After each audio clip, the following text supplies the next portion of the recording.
oportunidade que me é concedida. Neemias capítulo de número 6, versículo 1, versículo 2 e o versículo de número 3. E sucedeu mais, que ouvindo Sambalate, Tobias, Gesem, o arábio e o resto dos inimigos, que eu tinha edificado o muro, e que nele já não havia brecha alguma, ainda que até este tempo não tinha posto as portas nos portais. Sambalate e Gesem enviaram mensageiros para dizer: vem e congreguemo-nos juntamente nas aldeias, no vale de Ono. Porém, intentavam fazer mal.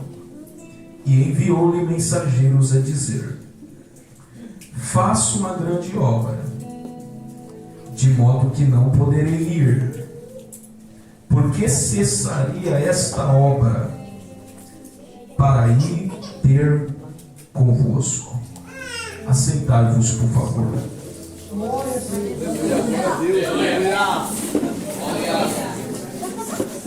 Maravilha, Jeová! O texto que acabamos de ler é de fato um texto histórico, um texto que tem como objetivo narrar pontos fundamentais da história de Israel. É bem verdade que quando nós lemos esse texto, nós vamos perceber Neemias vivendo coisas extraordinárias de Deus em sua vida. Esse texto, esse livro, ele narra pelo menos o momento da restauração do povo de Deus. Houve-se uma vitória de um reino diferente. Houve-se uma transição de domínio. A Babilônia é vencida pelos persas. E os persas, como eles tinham uma mentalidade diferente dos babilônios, eles vão permitir o povo voltar para a sua terra. Eles vão permitir o povo reconstruir o seu templo. A diferença dos persas para a Babilônia é que a Babilônia, após cativar os seus escravos, ela colocava na mente desses escravos a idolatria. Esses escravos deviam adorar os seus deuses. A cultura persa era diferente.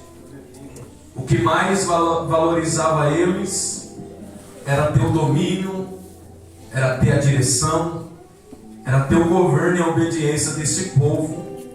Mas esse povo tinha liberdade de adorar o Deus que quisesse.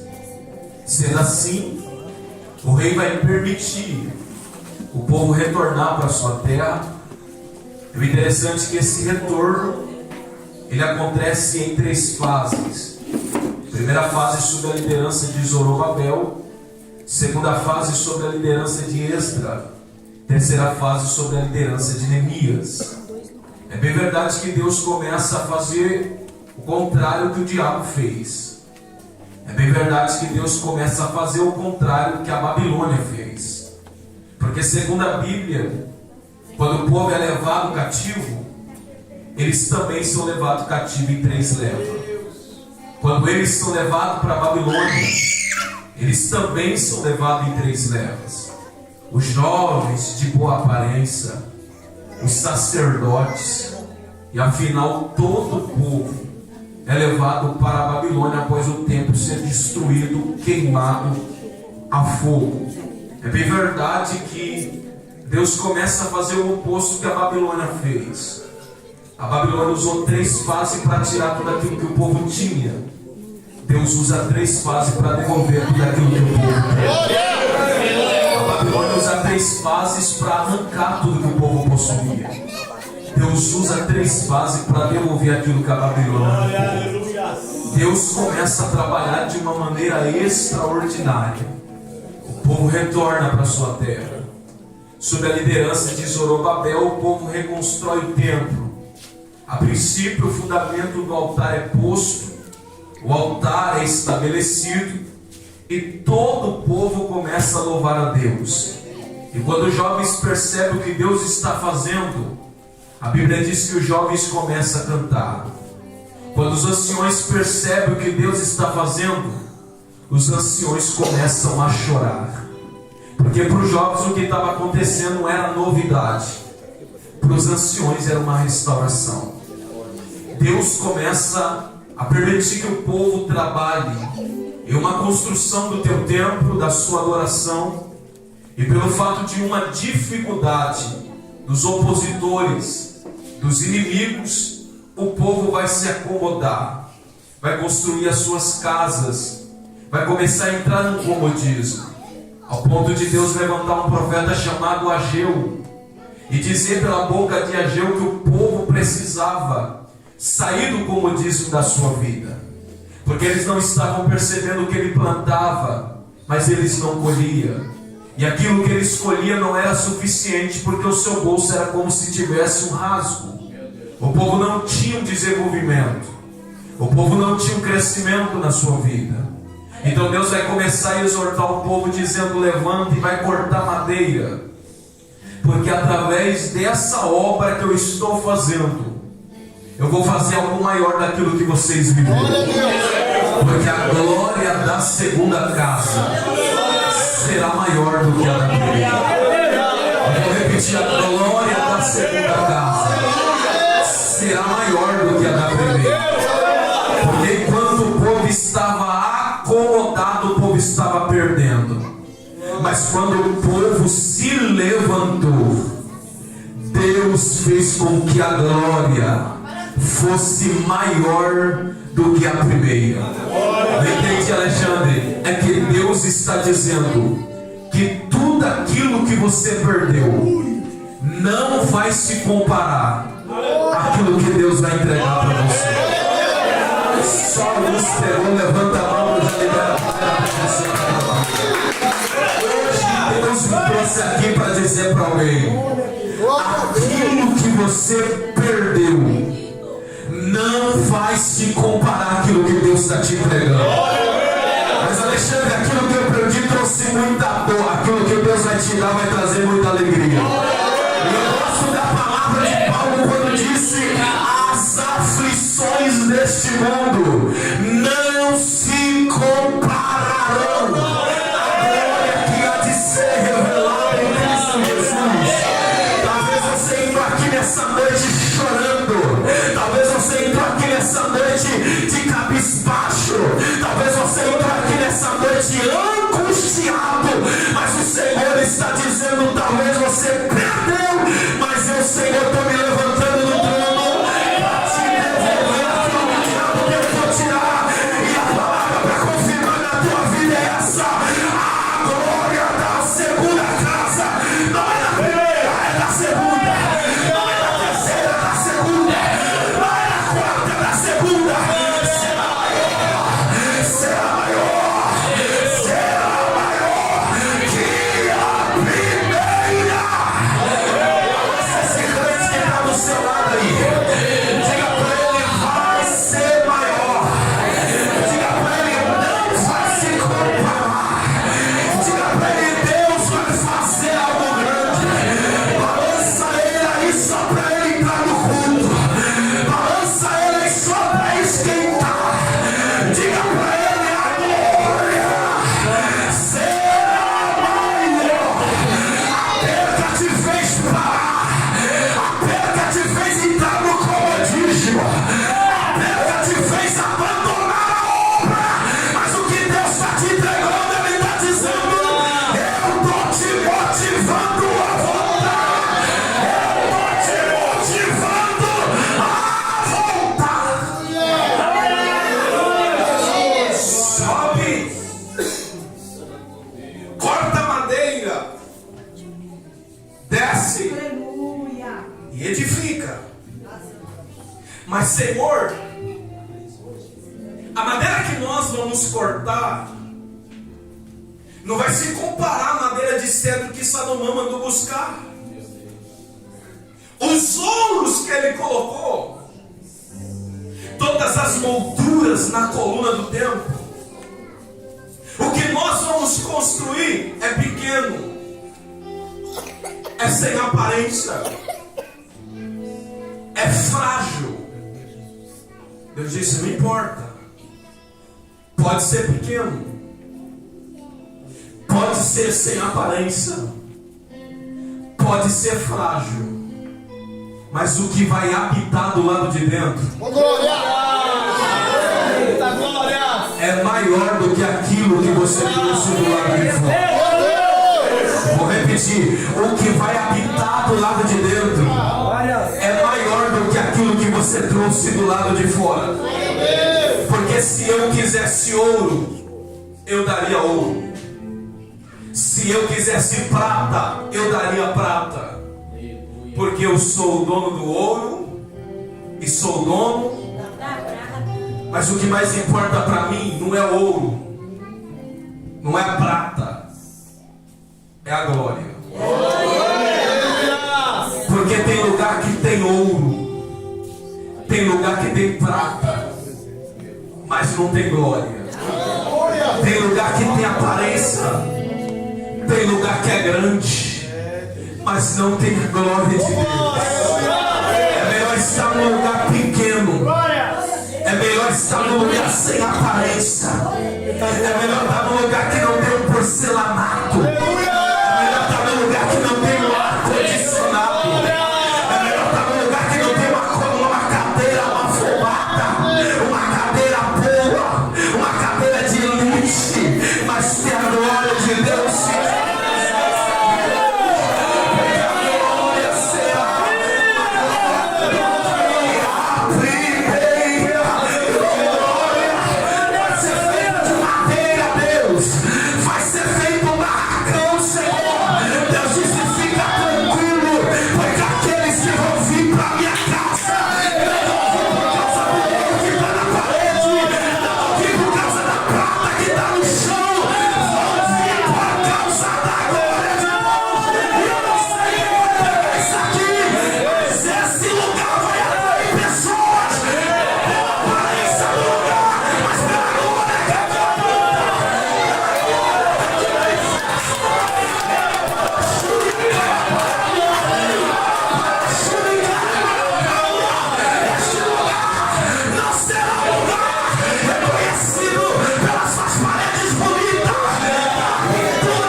se você veio pela prata, diga: se frustrou.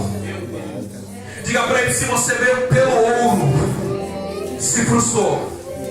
Agora cutuca ele, diga: se você veio pela glória. Aleluia! Aleluia! Maravilhoso Deus!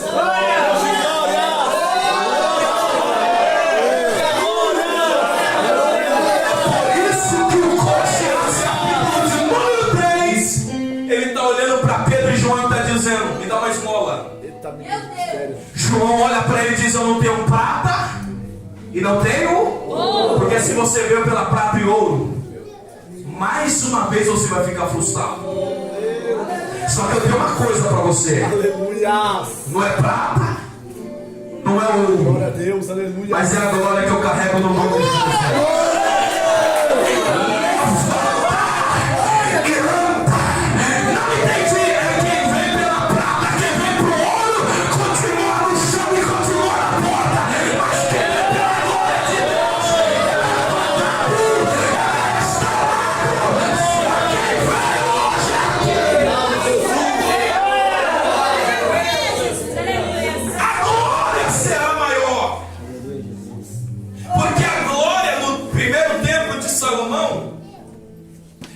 Refletida pelo ouro que carregava do lado de dentro. Eu disse: essa glória será maior. Só que o interessante é que a palavra glória, no seu original hebraico, fala do peso da presença de Deus. A glória é o peso da presença de Deus. Então quem está olhando do lado de fora está dizendo: Não tem como esse barracão suportar o peso da presença de Deus. Não tem como essa obra suportar o peso da presença de Deus. Aí Deus olha para ele e diz: você acha que eles não vão suportar? Eu vou aumentar agora ainda um pouco mais. Vai ser maior. Vai ser maior. Não entendi. Do lado de fora meu olhar disse não vai aguentar. Do lado de fora meu olhar disse vai parar. Do lado de fora meu olhar disse vai desistir. Só que Deus está dizendo: aquele que trouxe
esse barraco é destruído.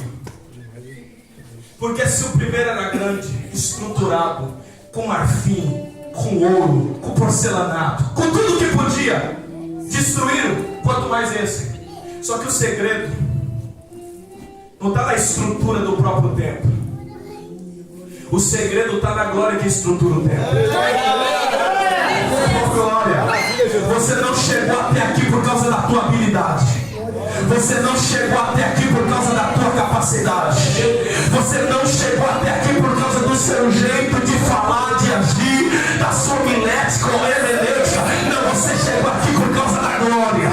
Você não chegou aqui por causa de cargo eclesiástico. Você não chegou aqui porque alguém elogiou você. Você chegou até aqui por causa da glória. Eu sei que você tinha motivo para parar. Eu sei que você tinha motivo de abrir as malas, colocar as roupas, fechar as malas e ir embora e largar a tua família.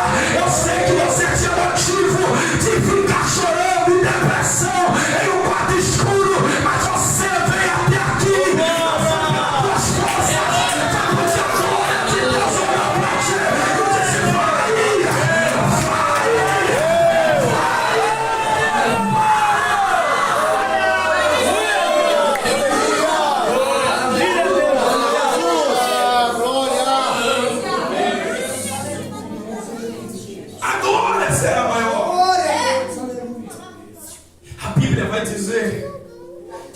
restauração está sob a liderança de Esdra. E Esdra tem o objetivo de pregar a lei, de falar a palavra, de ensinar a Torá, o Tanakh, o Antigo Testamento. E é bem verdade que Neemias entende que aquele que é estruturado na palavra, ele não sai por causa de fofoca, ele não sai por causa de calúnia.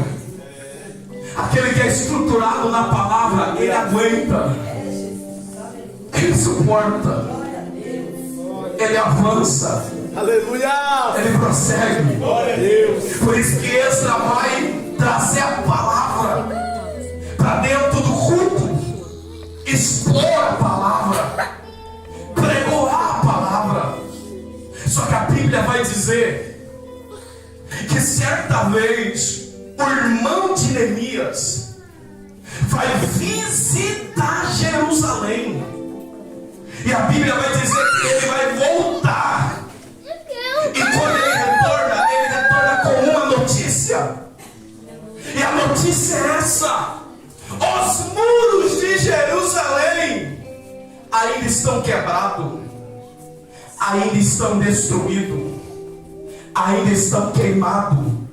ainda estão despedaçados.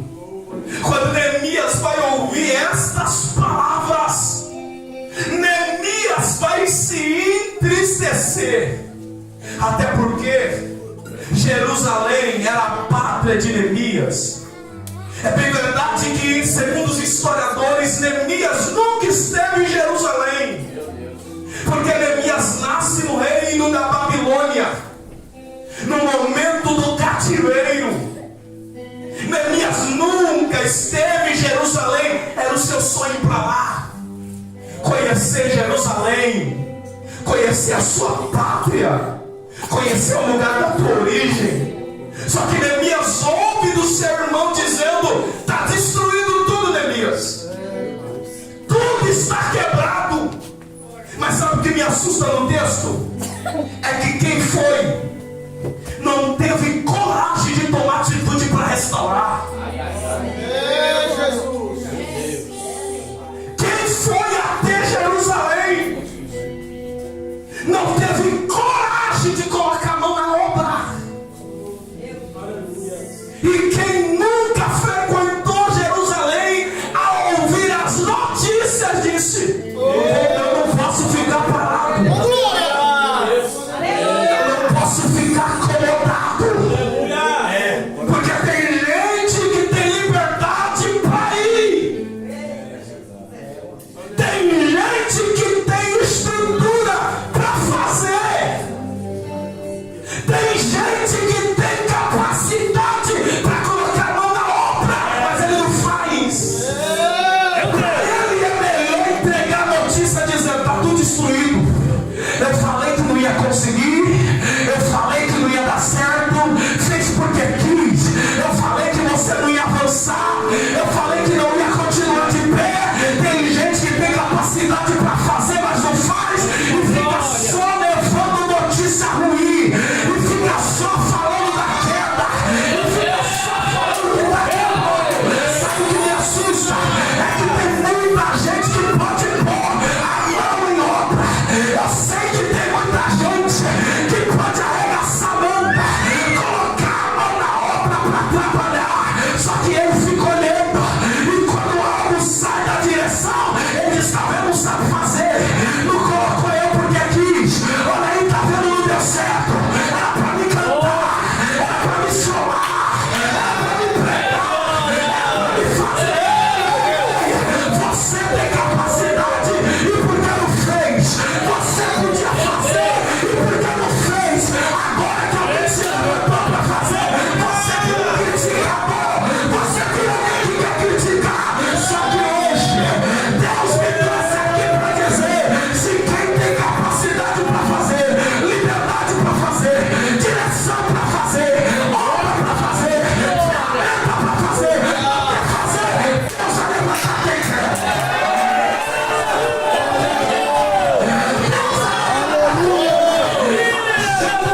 Eu tenho capacidade para pregar, e por que não prega?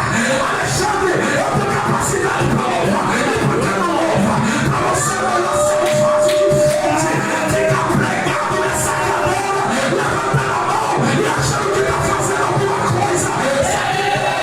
Me trouxe aqui para dizer também: ou você se levanta, ou levanta alguém.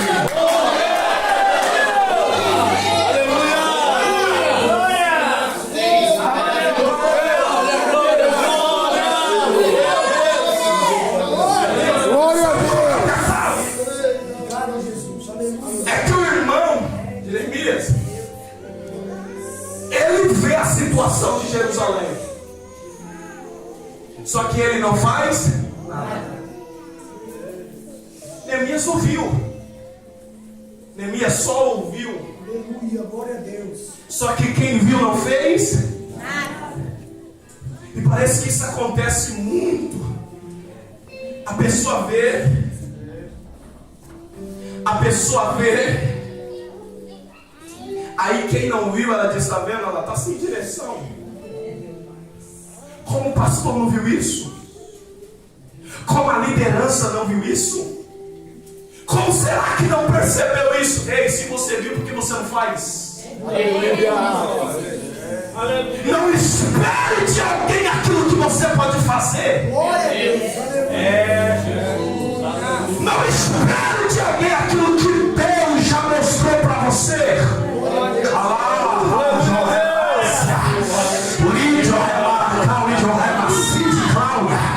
Não espere de alguém aquilo que Deus já te deu capacidade. Você já tem ferramenta, você já tem a estratégia, você já sabe a direção. Arregace essa manga e vai para a obra. Levanta e vai para a obra.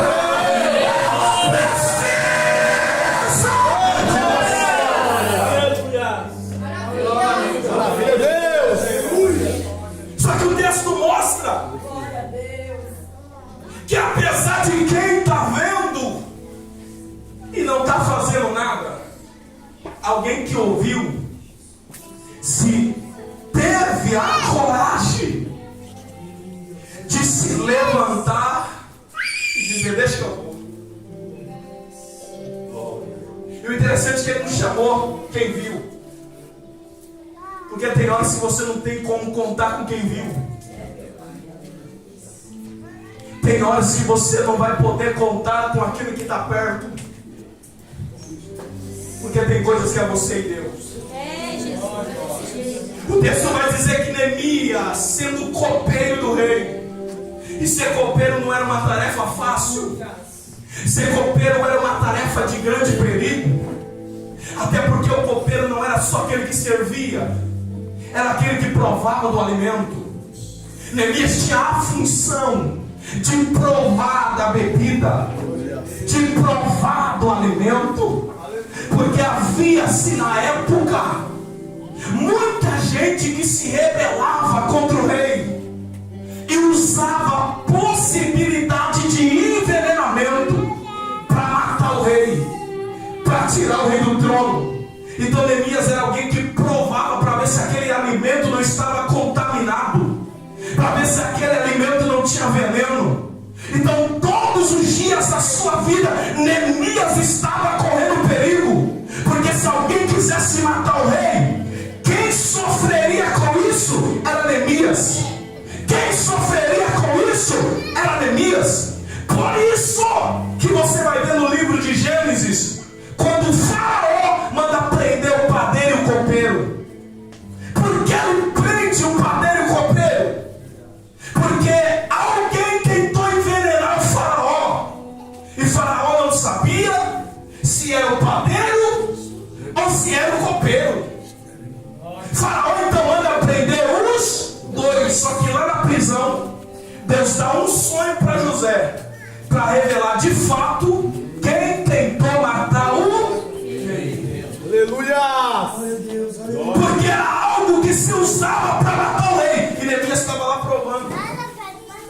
Neemias estava todo dia correndo perigo. Só que o texto diz que Neemias, mesmo triste, ele serviu o rei.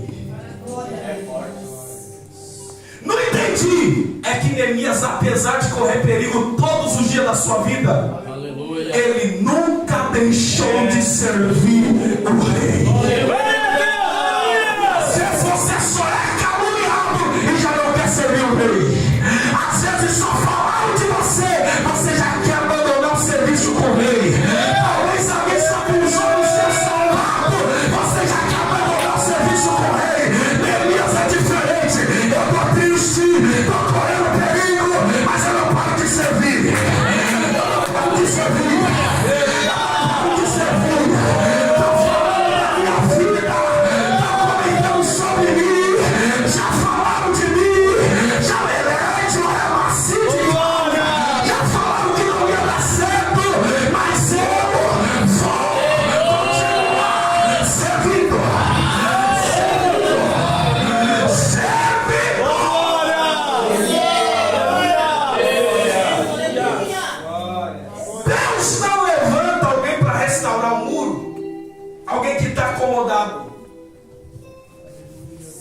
Deus levanta alguém que continua a ser Deus não levanta alguém que está sentado sem fazer nada. Deus levanta alguém que todos os dias dias está servindo, mesmo correndo perigo de vida. É por isso que Neemias não vai se abalar quando os inimigos vão se levantar contra ele. Neemias olha para os inimigos e praticamente estava dizendo: ei, todo dia eu já corria perigo. Todo dia a morte podia bater na minha porta. Você acha que eu vou parar essa obra por causa de vocês? Você acha que eu vou parar de trabalhar porque vocês querem me ameaçar? Porque vocês querem fazer mentir? Porque vocês querem fazer campanha contra mim? Eu vou continuar. Neemias está servindo. E o detalhe é que enquanto Neemias está servindo, a Bíblia diz que o rei percebe que Neemias está triste. O rei percebe que Neemias está triste. Enquanto Neemias está servindo, o rei percebe que ele está triste. Não entendi. É que enquanto você continua servindo, o rei sabe qual é a sua necessidade.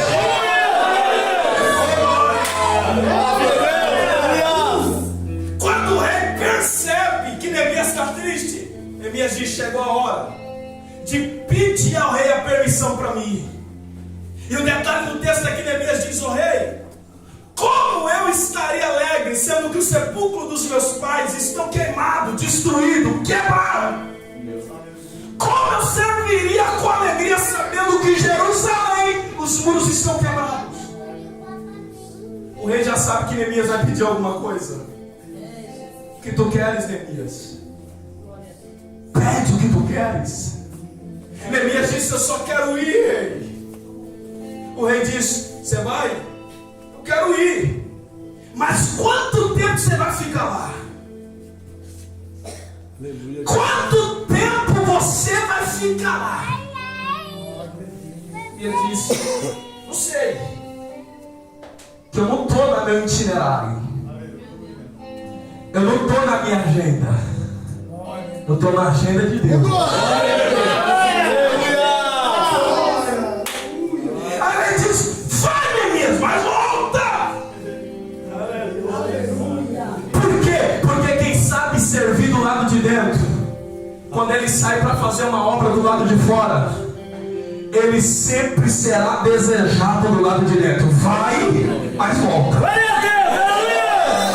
tem obreiro, gente, que o pastor, quando ele vai, o pastor diz: foi com Deus. Vai fazer obra fora, diz: fique por lá. Porque tem gente que ao invés de ajudar a servir, ele só ajuda a trazer problema. Meu Deus! Ele servia. Alguém diz: vai, mas volta, que o seu serviço aqui dentro é bom. Não entendi. É que o rei sabe. Quem sabe servir do lado de dentro, ele também saberá servir do lado de dentro. Quem acredita nisso aqui? Tem gente que é ruim para servir do lado de dentro, mas acha que é um top para servir do lado de fora.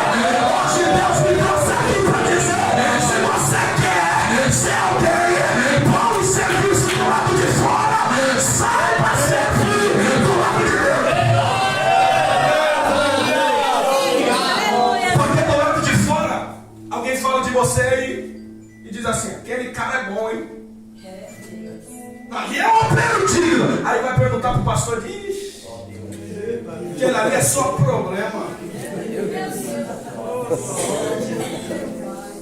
O rei, ele te conhece não pelo teu serviço do lado de fora.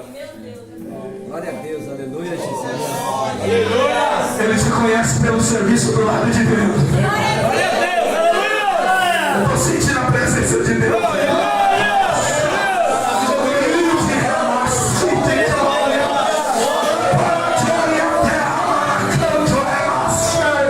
Hoje Deus está dizendo para alguém: você precisa aprender a servir primeiro dentro. Você precisa ser alguém bom dentro. Você precisa ser alguém que sabe servir dentro, para depois o rei te virar para o lado de Deus. Aleluia, Jesus. O rei diz: vai, mas volta. Neemias diz: já que ele permitiu, quero duas coisas. E essas duas coisas remetem a duas cartas. Primeiro, me dê uma carta para que eu envie aos guardas, para que permita eu passar. Aleluia, Jesus. Segundo, me dê carta que eu envie para Asaf, para que ele me dê madeira para a construção das portas e dos muros. Aleluia, Jesus. Neemias pede duas cartas. Quantas cartas? Primeira, uma carta de passagem. Segundo, uma carta de materiais para a obra. Não entendi. É que quando o rei permite você ir, ele te dá carta para passar. Aleluia, Glória! E ele te dá carta para pegar madeira.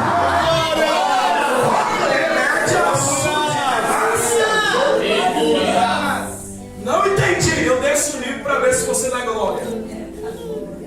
Por quê? Porque quem é enviado pelo rei, ele não precisa ficar forçando passagem. Ele não precisa ficar forçando porta. É só chegar com a carta e dizer: foi o rei que me mandou.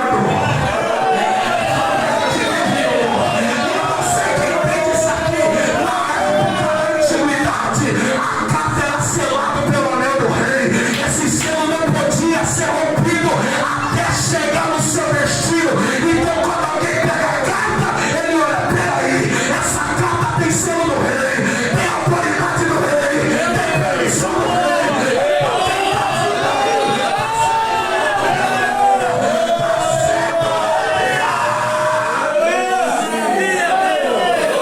Primeira carta, a carta de passagem. Segunda carta, a carta de madeira. Isso aqui é providência para a obra. Glória a Deus, aleluia. Por quê? Porque quem é enviado para o rei não precisa ficar mendigando. O próprio que te enviou é o próprio que providencia. Olá, de Sídia. Quem é enviado para o rei não precisa ficar pedindo para alguém. Glória a Quem Deus. é enviado pelo rei, o próprio rei vai providenciar. Você vai pegar isso aqui. Se essa obra é de Deus, pode ter certeza que Ele vai providenciar. Se essa obra é de Deus, pode ter certeza que Ele vai dar recurso. Pode ter certeza que Ele vai dar Vamos lá, que eu tenho que encerrar. Deus de glória. O texto diz que Neemias vai. Quando Neemias vai, a Bíblia vai dizer: chegando eu no lugar, estive eu 3 dias. Quantos dias? 3. Quantos dias? 3. Terceiro dia ele se levantou. O primeiro, Neemias está sentado. O segundo, Neemias está sentado. Só que no terceiro, Neemias diz: chegou a hora. Eu vou me levantar. E a Bíblia vai dizer que quando Neemias se levanta, os seus inimigos se iram. Não entendi, Alexandre. Aleluia. Quando Neemias se levanta, os teus inimigos se iram. Porque os inimigos não se iram com quem fica acomodado. Os inimigos só iram com quem já se levantou. Deus, os inimigos ficam com raiva de quem já se levantou, de quem já se posicionou, de quem já se colocou de pé. É por isso que o diabo chateia. É por isso que o diabo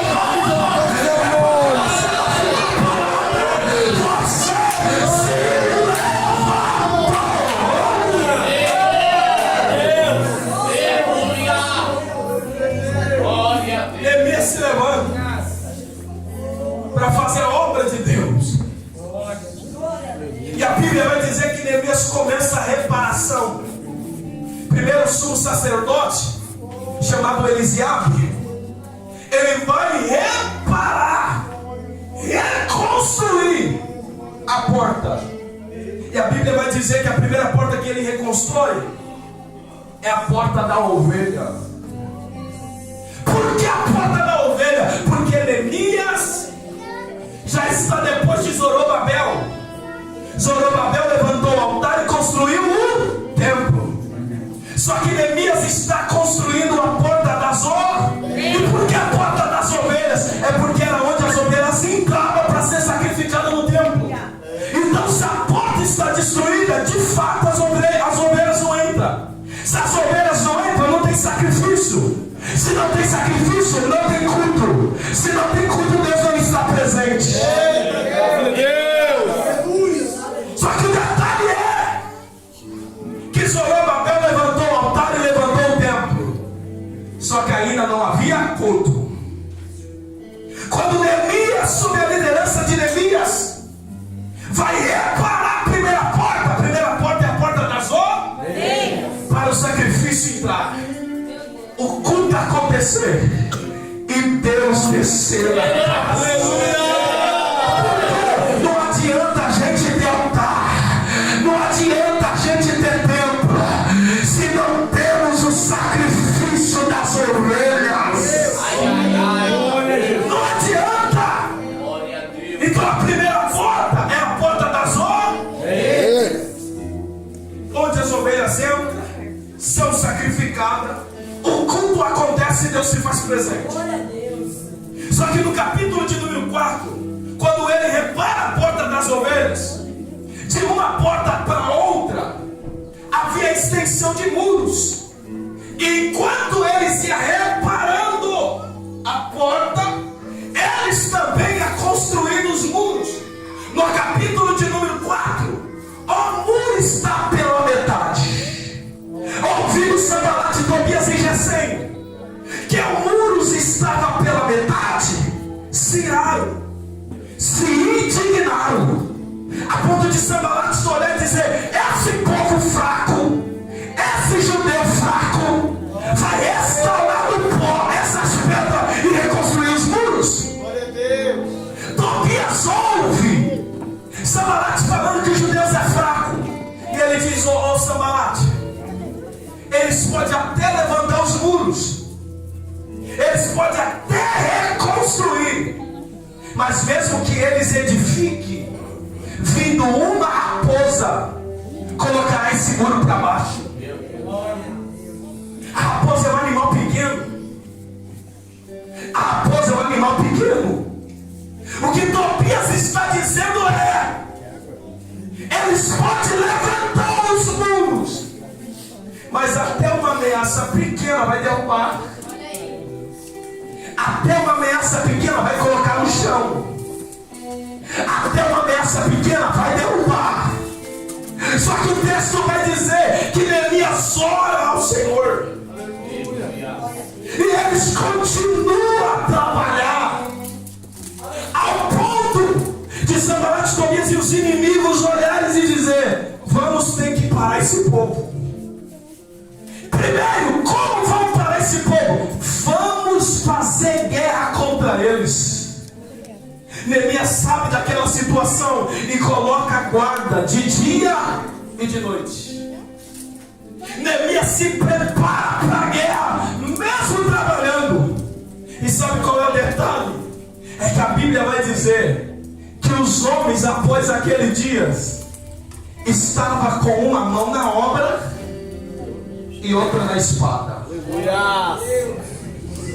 Não entende? Crescimento da igreja assim: é um com a mão na obra e outro com a mão na espada. Não adianta só ter alguém que trabalha, tem que ter alguém que guerreia. Não adianta só ter alguém que coloca tijolo, tem que ter alguém que vai para a guerra. Não deixa o livro cabeça se você não for. Se você não prega, não vem criticar quem prega homem. Se você não louva, não vem criticar quem louva e intercede. Porque se você não trabalha, guerreia.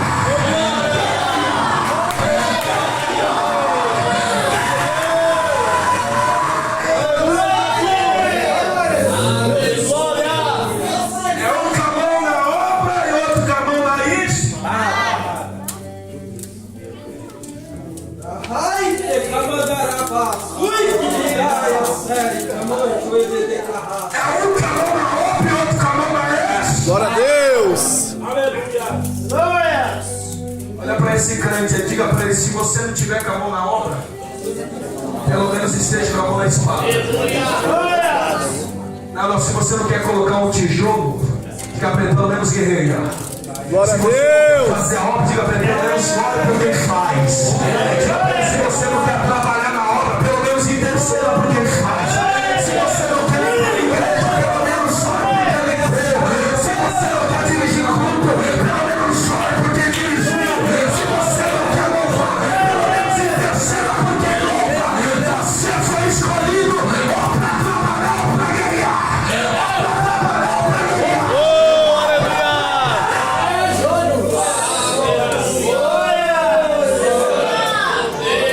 O texto diz que a obra assim vai crescendo. Um com a mão na obra e outro com a mão. Só aí a Bíblia vai dizer, capítulo de número 6, versículo de número 1. Encerrei. Mais uma vez os inimigos ouvem que o muro está crescendo, que os muros estão crescendo. Aí o texto diz: e eles ouvindo, Glória a Deus. que já os muros são crescidos, as brechas estão sendo tampadas. Só que houve um detalhe quando eu li isso. Porque o texto diz: e as brechas já foram tampadas, sendo que ainda eu não havia colocado a porta nos portais. Sei quem vai pegar isso aqui. Só que os inimigos estão se irando pelo fato de a brecha ser tampada.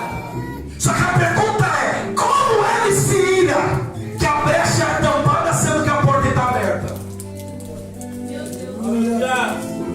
Como ele se ira que o povo está fechando a brecha sendo que a porta ainda, sendo que o portal ainda não tem porta,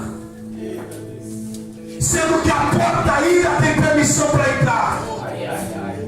Porque se eles quisessem entrar, entraram pela porta. Só que eles estão preocupados que o povo está fechando lá. Não entendi. É porque Deus falou no meu coração que enquanto a igreja tampa a brecha, Deus cuida da porta. Enquanto a igreja está fechando a brecha, Deus já está cuidando da porta.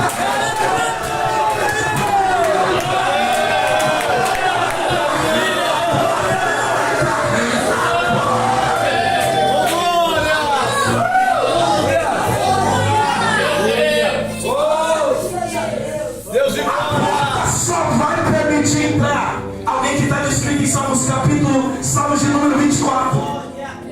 Qual? Levantar a porta das vossas cabeças. E entrará quem? O diabo, o inimigo, Satanás, e entrará.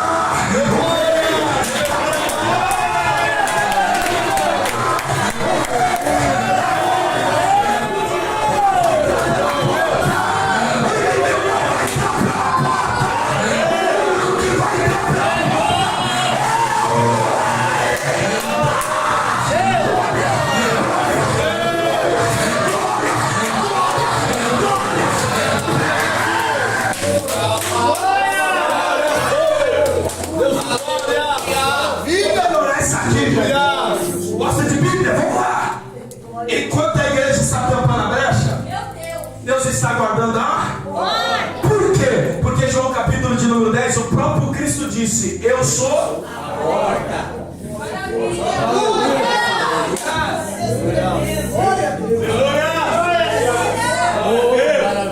Vou melhorar. Quando Cristo disse: eu sou a porta, isso aqui é porque as ovelhas eram levadas para uma espécie de deserto, onde havia um curral. Só que nesse curral não havia porta para fechar. As ovelhas eram postas dentro desse curral, e para que as ovelhas não saíssem, o que o pastor fazia? Deitava na porta.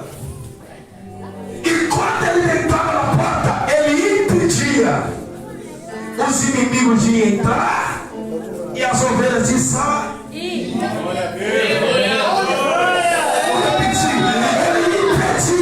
Os inimigos de entrar e as ovelhas de sair. Eu não sei quem vai pegar isso aqui, mas se Cristo é a porta, se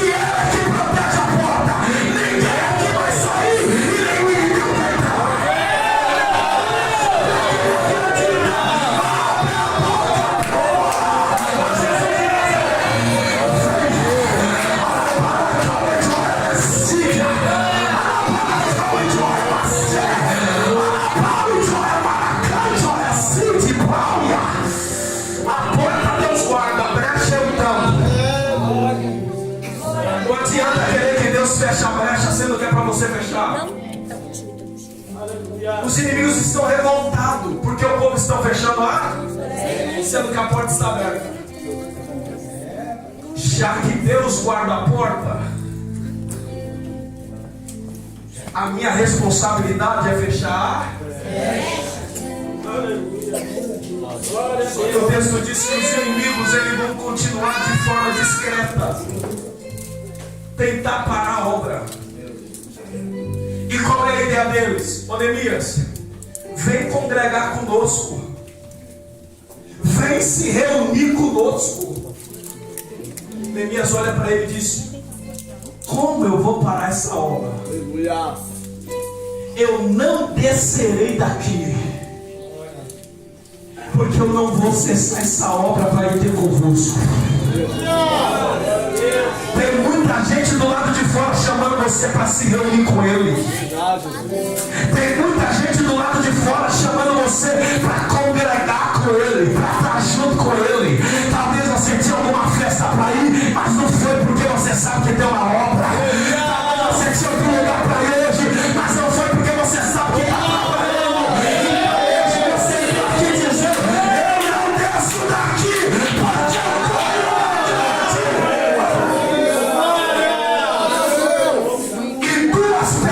eu desceu da obra. Quem? Primeiro Neemias. E segundo Cristo, que estava no madeiro e alguém gritou para ele: se tu és Deus, desce dessa cruz.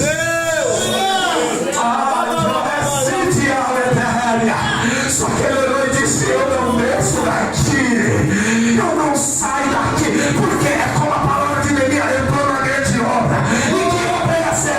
Salvação. Cristo não desceu por amor de você, então não desce por amor dele. Se coloque de pé, alma de honra, Cíntia. Alma de honra, Sédio, onde Deus está falando com alguém, não desça. Cristo não desceu por você. Cristo não desceu porque te ama.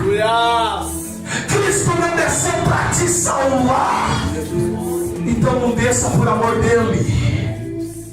Não desça por amor dele. Não saia pelo amor dele. Não abandone essa obra pelo amor dele. Não abandone esse ministério por amor dele. Não abandone esse cargo pelo amor dele. Alexandre, mas você não sabe o que eu estou passando.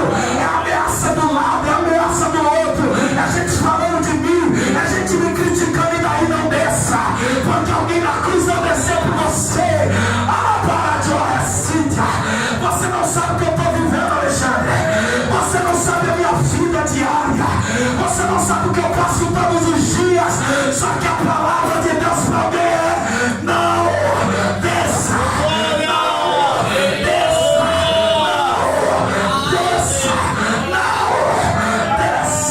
Olha para esse crente que está do seu lado. Diga para ele: Deus está dizendo para ti hoje: não desça. Fala: não abandone essa ferramenta. Não para essa obra. Você foi chamado para isso. Você foi escolhido para isso.